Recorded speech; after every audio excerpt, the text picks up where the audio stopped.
This is a tragic love story.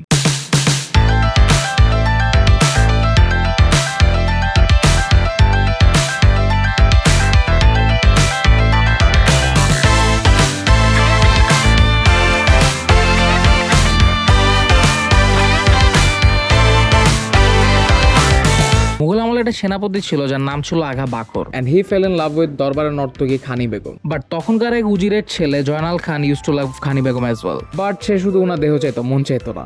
এরপর আর কি শুরু হয়ে গেছে চক্রান্ত। জয়নাল খান উঠায় নিয়ে গেছে খানি বেগমকে। আগা বাকর went to rescue her but it was too late. এরপর আগা বাকর খাওয়া দাওয়া বন্ধ করে নিজেকে গৃহবন্দী করে ফেলে এন্ড একটা টাইমে মারা যায়। I mean, things men do for love. In memory of Agha Bakor, Mughal Baburchi prepares a new bread, which was hard and crisp, like Agha Bakor's broken heart. Agha Bakor আর খানি বেগমের love story থেকে এটার নাম হয় বাকর খানি। আস্তে আস্তে বাবুর্চিরা লালবাগ কেল্লার আশেপাশে এটা বিক্রি করা শুরু করে and then it became popular. That's why এইটা পুরান ঢাকার বাকরখানি না,